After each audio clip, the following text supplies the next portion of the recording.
그날 곧 주간의 첫날 저녁에 제자들은 유대 사람들이 무서워서 문을 모두 닫아 걸고 있었다. 그때 예수께서 와서 그들 가운데로 들어서셔서 너희에게 평화가 있기를 하고 인사말을 하셨다. 이 말씀을 하시고 나서 두 손과 옆구리를 그들에게 보여주셨다. 제자들은 주님을 보고 기뻐하였다. 예수께서 다시 그들에게 말씀하셨다. 너희에게 평화가 있기를 빈다. 아버지께서 나를 보내신 것 같이 나도 너희를 보낸다. 이렇게 말씀하신 다음에 그들에게 숨을 불어넣으시고 말씀하셨다. 성령을 받아라. 다 함께 너희가 누구의 죄든지 용서해 주면 그 죄가 용서될 것이요 용서해 주지 않으면 그대로 남아 있을 것이다. 여러분 안녕하세요. 네. 지난주에는 꽃샘 추위 때문에 비가 오고 조금 날씨가 쌀쌀했었죠. 이번 주부터는 다시 화창한 봄 날씨로 되돌아온다고 합니다. 겨울 동안에 주로 이제 실내에만 있다 보니까 아무래도 좀 체중이 불기 마련이죠. 제가 여기서 보면은 여러분은 그 전과 그대로이신 것 같은데 저는 살이 많이 쪘습니다. 이제 본격적으로 좀 바깥에 나가서 봄의 기운도 느끼고 운동도 하면서 몸을 원상태로 되돌릴 시기가 온 것 같은데요. 최근 몇 년 동안 젊은 사람들 사이에서 자기 몸을 사진 찍는 게 굉장히 유행하고 있습니다. 아마 TV에서 보셨을 겁니다. 바디 프로필이라는 거 여러분 잘 아시죠? 예. 내 몸이 인생에서 가장 아름다울 때를 사진으로 남겨두겠다는 목표를 세우고요. 수개월 동안 극단적인 식단과 고강도 운동을 견뎌냅니다. 그리고 사진 스튜디오에 가서 멋진 이런 근육을 자랑하는 그러한 멋진 포즈들을 취하면서 촬영을 하죠. 이게 바디 프로필입니다. 그런데요, 사람들은 그렇게 열심히 가꿨는데도 자기 몸에 만족을 못 합니다. 진짜 중요한 작업은 사진을 찍은 후부터 시작되는데요. 컴퓨터로 내 피부에 남아있는 흉터나 또 잡티들을 전부 지워버립니다. 또 내 얼굴 윤곽을 샤프하게 다듬죠. 그리고 미세한 군살을 깎아내고요. 비율 좋은 서양 모델들처럼 팔다리를 길게 이렇게 늘립니다. 그렇게 내 몸의 결점이 완전히 지워진 그 보정 사진을 SNS에 올리는 거죠. 그리고 그 흠집 없는 모습이 진짜 나라고 믿고 싶어 합니다. 하지만요, 그런 바디 프로필의 만족감은 그렇게 오래 가지를 않습니다. 다시 현실로 돌아와서 거울 앞에 선 내 모습을 보면요, 내 몸에 여전히 흉터와 잡티가 남아있죠. 짜리몽땅한 내 몸의 비율도 여전합니다. 보정된 사진과 내 진짜 모습 사이에서 심한 괴리감이 느껴지는 거죠. 왜 우리는 내 몸의 상처들, 내 몸의 결점들을 이렇게까지 감추려 할까요? 아마도 우리는 이 세상이 타인의 흠집을 그리 관대하게 바라보지 않는다는 걸 너무나 잘 알기 때문이겠죠. 사람들은 유명 연예인들이 체중이 불거나 나이 들어 보이면 쉽게 질타합니다. 평소에 관리를 안 했나? 이젠 못 봐주겠네 등등 그 사람을 해물 취급하죠. 이처럼 나의 상처나 내 연약함이 노출되면은 내 가치가 혹독하게 평가절하 당하기 때문에 사람들은 성형을 하고 또 피부과에 가서 시술에 점점 더 투자를 많이 합니다. 외적으로 완벽주의자가 되려 하죠. 그런데요, 오늘 본문은 의아한 일들로 가득합니다.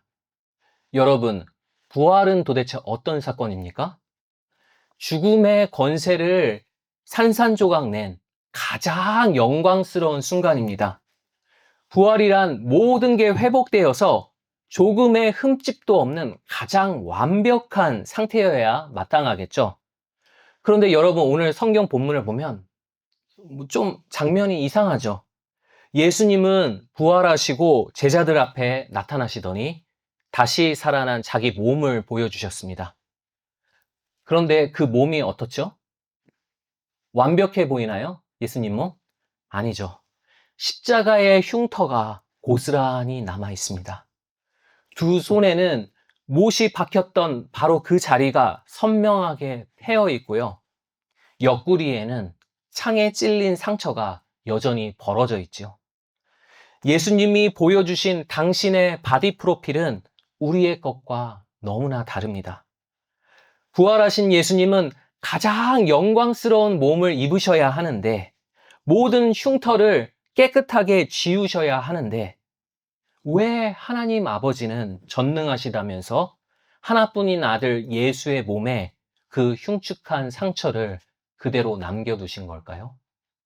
정말 이해하기 어려운 미스테리입니다. 그럼 예수님 때는 도대체 어떤 바디 프로필이 유행했었을까요? 이것들은 당시 사람들이 숭배하던 그리스 로마 신들의 대리석 조각상인데요. 여러분 여기 보시면은 왼쪽부터 태양의 신 아폴론, 그리고 그 오른쪽에 신들의 왕 제우스, 그리고 가장 오른쪽에 여행과 상업의 신 헤르메스입니다. 신들의 모습이 다 어떻죠? 네, 흠집 하나 없이 매끈하고 완벽합니다. 신에게 상처가 있다는 것은 당시 문화에서는 상상조차 할 수 없는 일이었죠. 상처는 곧 나약함의 증거라고 생각했기 때문이었습니다. 상처나 입는 허약한 신은 숭배할 가치가 없다는 거죠. 오늘날 우리도 비슷한 생각으로 살아갑니다. 여러분, 예전에 취업 활동하실 때 자기소개서를 한번 써보신 적 있으실 텐데요. 요새 자기소개서에는 이런 항목을 꼭 집어넣습니다. 당신의 약점은 무엇입니까? 뭔가 과거에 실패해본 경험이 있으십니까? 네, 좀 난감한 질문이죠. 여러분이라면 어떻게 쓰시겠어요? 이런 질문을 하는 그 회사는 뭔가 내 솔직한 대답을 관대하게 받아줄 것만 같고 사원들의 그 개성을 존중해 줄 것 같죠. 그런데요, 순진하게 내 약점을 있는 그대로 다 적어내면 탈락하기 십상입니다. 세상이 원하는 답은 그런 게 아니거든요. 잠시 실패한 적은 있었지만 결국 내 의지와 노력으로 멋지게 극복해냈다. 이런 성공적인 영웅담을 기대하는 겁니다. 상처가 생길 수는 있다. 하지만 반드시 치유받아야 하며 무엇보다 상처의 흔적, 흉터가 남지 말아야 한다. 내 삶의 흉을 노출시키면 실패한 인생 취급받는다. 이게 세상의 마인드인 것이죠. 그래서 사람들은 내가 살아온 인생 이야기도 바디 프로필처럼 보정합니다. 사실 반, 거짓 반 섞어 만든 내 무결점 서사를 이력서에 적어내죠. 그런데요, 예수님은 그런 세상의 통념을 완전히 박살내십니다. 예수님이 죽으신 지 사흘째 되던 날, 제자들은 문을 걸어 잠그고 있었습니다. 어느 방 안에 스스로를 가두고 두려워서 떨고 있었죠. 그 두려움의 장소를 예수님이 뚫고 들어오십니다. 그리고 뭐라 말하시죠? 너희에게 평화가 있기를. 평화, 즉 샬롬을 선언하신 겁니다. 그리고 평화의 증거로 뭔가를 보여주시는데요. 그게 뭐였죠? 네, 못 박힌 두 손과 창으로 구멍난 옆구리. 봐봐, 여기 상처 있지? 나 예수야. 나 예수 맞지? 예수님은 단순히 이런 신원 확인을 위해서만 상처를 보여주신 게 아닙니다. 세상은 상처가 없어야 평화가 온다고 말하지만 예수님은 그 끔찍한 상처가 평화의 걸림돌이 아니라는 걸 확증하신 거죠. 우리를 위해 당하신 그 상처야말로 진정한 샬롬을 가져다 준 실체이며 은혜의 영수증이라는 걸 보여주신 것이죠. 상처에 대해서 예수님과 우리는 서로 완전히 다른 시각으로 바라보는 겁니다. 아니, 하나님의 아들조차 당신의 그 상처를 자랑스럽게 내보이시는데 우리는 도대체 내가 뭐라고 그토록 상처를 숨기려고 안다라는 걸까요? 왜 제자들처럼 문을 이중삼중 걸어 잠그고 내 상처를 들킬까봐 노심초사하는 걸까요? 오늘 본문 19절을 보면 제자들이 숨었던 그 이유는 유대 사람들이 무서워서라고 합니다. 예수의 추종자라는 이유로 우리를 그분처럼 죽이려 하지 않을까 두려웠습니다. 그런데요, 그들이 두려워했던 것은 육체적인 죽음만이 아니었습니다. 사회적인 죽음 또한 너무 공포스러웠죠. 당시 유대 지도자들은요, 예수님을 섬기는 자들을 모조리 회당에서 내쫓아버리기로 결의하고 있었습니다. 요새는 교회에서 쫓겨나도 다른 교회로 옮겨버리면 그만이죠.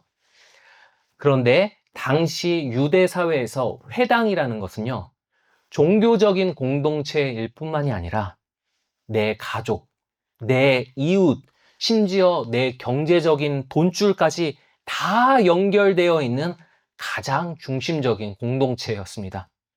회당에서 쫓아낸다는 것, 출교당한다는 것은요, 그야말로 사회적으로 불이익을 당하는 것과 동시에 내 주변 모든 사람들한테 거절당하고 연이 끊겨버린다는 그런 수치를 입는 거였죠. 우리 인간은 이 수치심에 너무나 취약한 존재입니다. 나의 결핍, 나의 실패, 아물지 않은 나의 흉터가 들키면 모두에게 거절당할 것 같은 그런 공포. 이 수치심의 무서움 때문에 우리는 필사적으로 가면을 쓰고 방어벽을 치는 것이죠. 일반 사회에서 뿐만이 아니라 교회 안에서도 비슷한 현상이 일어납니다. 이전에도 말씀드린 적이 있는데요. 바바라 브라운 테일러라는 목사님은 오늘날 많은 교회들이 완전 태양 영성이라는 것에 중독되어 있다고 지적합니다. 완전 태양 영성이라는 게 뭐냐면요. 우리 신앙인의 인생은 모든 순간이 대낮처럼 환하고 밝아야 한다. 확실하고 늘 확실하고 행복해야 한다라고 믿는 태도를 말하는 거죠. 하나님의 뜻은 나에게 늘 명확하게 이해되어야 하고 하나님을 위해서라는 명목으로 내가 하는 일들은 다 눈에 띄는 결과물을 내어야 하고 내 모든 고난과 시련은 내 믿음과 기도로 금방 정복되어야 합니다. 밝음, 성공, 확신, 기쁨, 승리 이런 것만 하나님의 축복이라고 가르치죠. 그러니 이 태양영성이 교회 안에서 퍼지면요. 교인들 사이에서 내 상처는 곧 저주로 취급받습니다. 다른 사람의 연약함과 상처를 볼 때 너무 쉽게 말하게 되죠. 어떤 사람이 우울해하면 믿음이 부족해서라고 하고요. 실패한 뒤에 그 시련이 아직 해결이 안 되면 기도가 부족해서라고 정죄해버립니다. 그래서 교인들은 교회에 올 때 행복한 가면을 쓰도록 무언의 압박을 받게 되는 것이죠. 속은 고통으로 썩어 문들어가는데 입으로는 할렐루야, 다 잘 될 것입니다 라고 연기해야 합니다. 상처를 수치로 취급해버리는 이 문화가 고통받는 사람들을 더 고립시켜 버리는 것이죠. 결국 우리는 상처 입은 아픈 자임과 동시에 타인의 상처를 후벼 파는 가해자가 되기도 하는 것입니다. 성경은 우리 상처에 담긴 이 수치심의 근원이 뭔지를 말해주는데요. 여러분, 창세기 3장에서 아담과 하와가 죄를 지은 뒤에 가장 먼저 했던 일이 뭐였죠? 아담과 하와가 죄 지은 후에 가장 먼저 했던 것. 무화과 나무 잎을 엮어서 자기들의 수치를 가린 것입니다. 하나님의 은혜를 구하는 대신에 내 힘으로 내 부끄러움을 가려보려는 시도였죠. 우리가 인생의 흉터를 가리고 가짜 웃음으로 포장하는 것도 정확히 똑같습니다. 하나님의 은혜에 온전히 기대지 않고 나의 완벽함으로 스스로를 구원해 보려는 지독한 자기의인 것이죠. 나의 주 예수 그리스도에게 기대는 것이 아니라 내 수려한 이력서와 내 흠없는 신앙적 평판으로 하나님과 사람들 앞에 서려는 교만입니다. 나의 결점을 나 스스로 지은 그 가짜 자아를 앞세워서 구원에 이르려는 헛된 반역인 것이죠. 그렇게 우리는 상처를 들키지 않으려고 오늘도 수많은 무화과 잎사귀를 긁어 모읍니다. 성공이라는 잎사귀, 번듯한 직장이라는 ip사귀, 그리고 직분과 거룩함이라는 ip사귀로 나를 겹겹이 포장하죠. 제자들처럼 마음의 문을 이중삼중으로 걸어 잠그고 그 어두운 방 안에 홀로 웅크려 있습니다. 하지만 그 아무리 나를 두껍게 포장하고 마음의 문을 이중삼중 걸어 잠궈도 소용없습니다. 우리는 내면의 그 썩어가는 상처와 죄책감을 하나님 앞에서 결코 숨길 수가 없는 것이죠. 완벽히 가렸다고 생각할수록 우리는 더 철저하게 고립될 뿐입니다.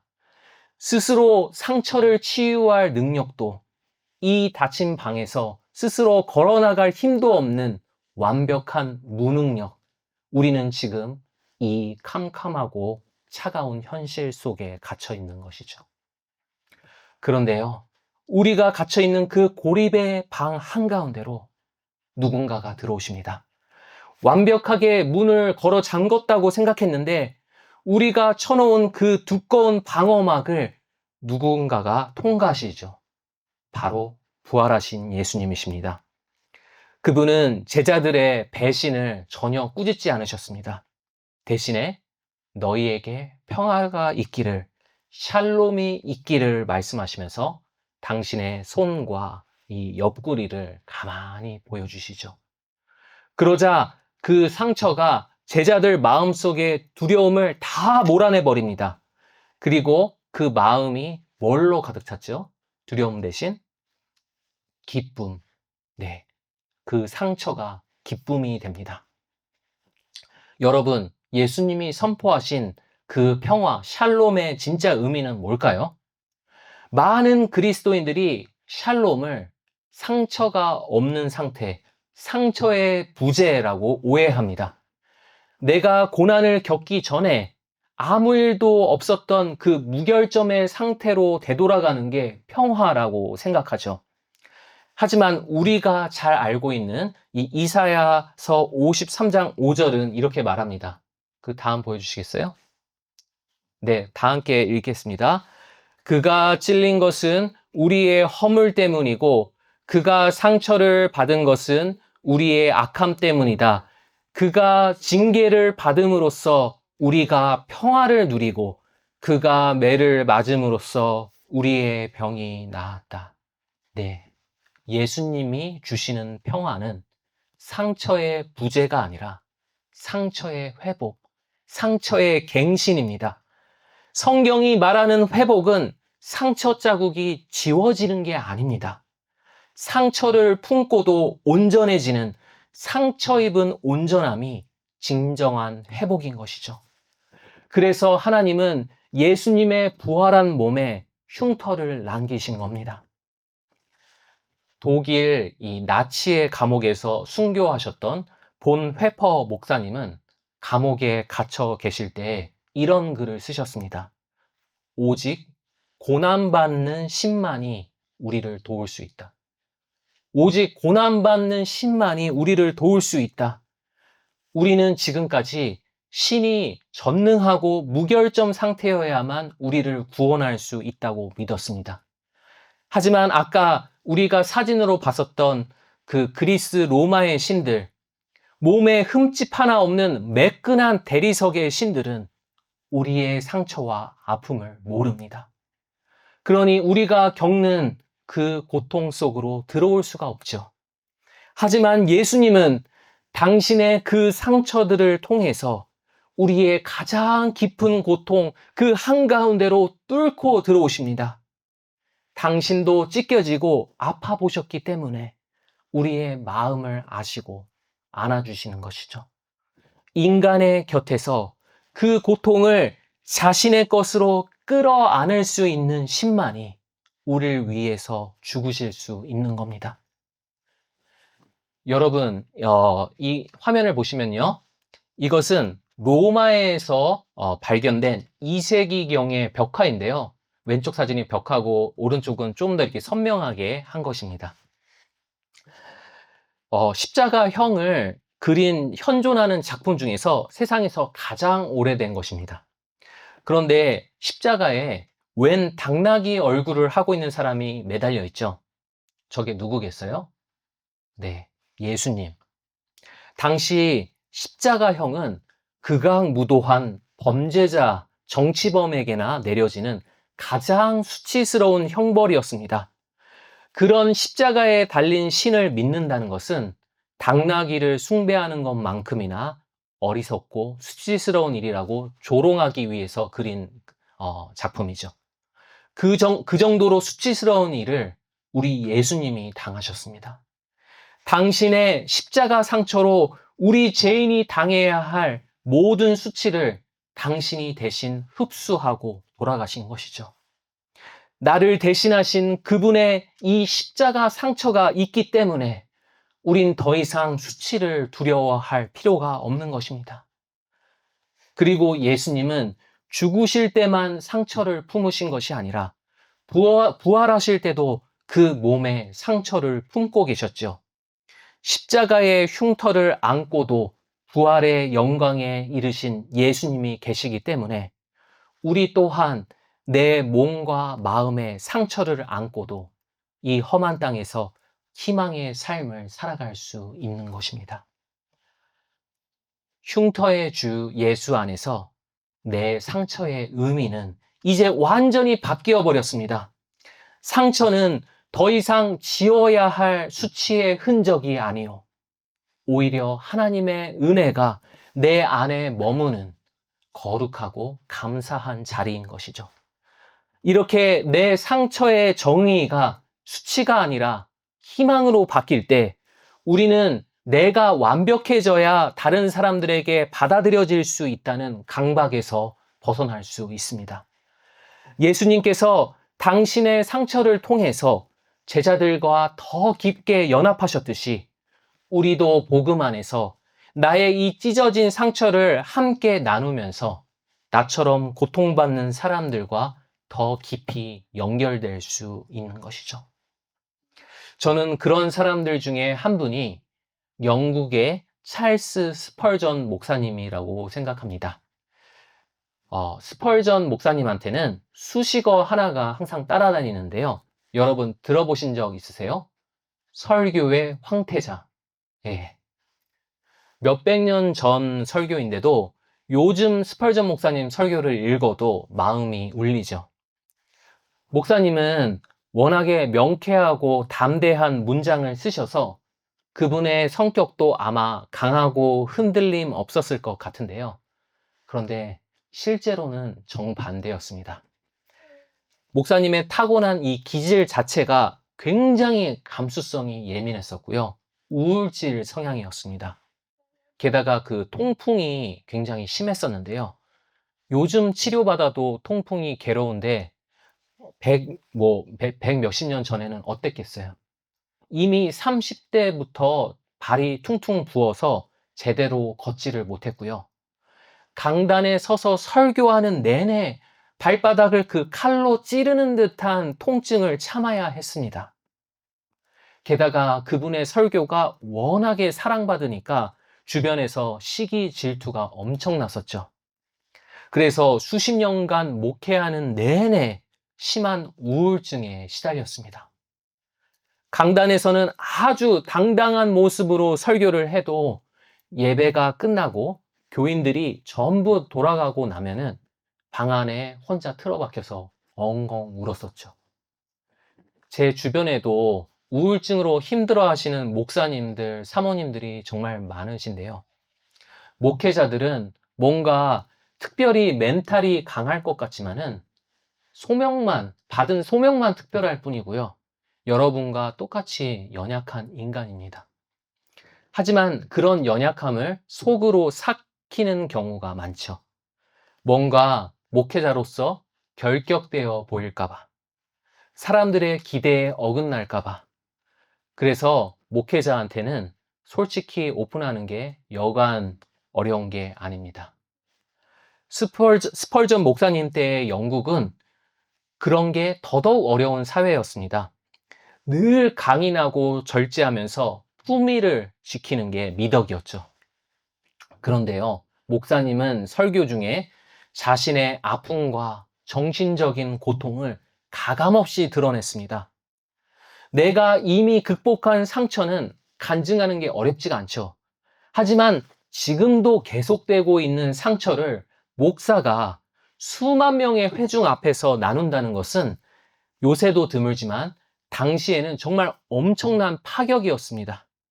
이런 행보가 가능했던 이유는 목사님은 부활의 은혜가 뭔지를 정확히 알고 있었기 때문이었죠.